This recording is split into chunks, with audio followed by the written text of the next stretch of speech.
Hello everyone, Guns N' Rosary po. Samahan niyo po ako mag-window shopping ng mga airsoft dito po sa Cinema Square, Makati.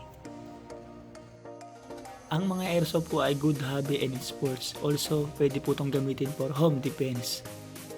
Ang mga airsoft po ay ginagamit din ng mga military and mga law enforcement for military training and dry fire training, especially sa mga different na branches ng mga ating mga law enforcement. At ang mga airsoft na to ay ginagamit na rin po sa competition.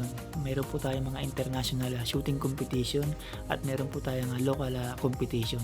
Marami din po tayong mga kilalang mga champion na sa mga airsoft shooting competition. Ang mga long firearm o yung mga AR platform, meron po itong two types of operation, yung gas operated at saka yung decamot po.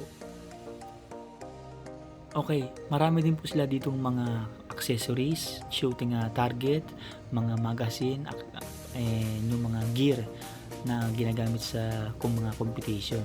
Yung kanilang vest, Kevlar, mga clothing apparel na for yung group shooting na tinatawag, yung war competition. Also, in terms of safety, i-apply po natin yung cardinal rules of gun safety sa airsoft na ito para sa ating kaalamanan for safety na rin. And good starting po ang airsoft pistol for real steel. Kapag tayo po ay gusto natin mag-real steel, magandang starting point po to for training and dry fire and gun safety etiquette. Ang mga airsoft pistol, maganda po itong training tool. Dito po tayo mag-start.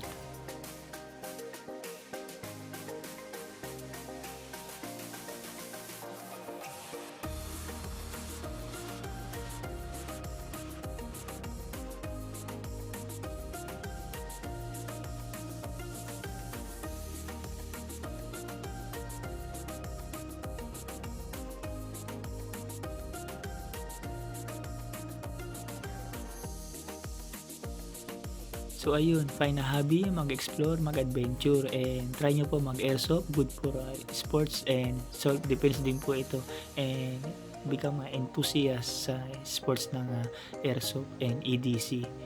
Dito rin po ako nagsimula sa airsoft, ang Wii na 1911 airsoft.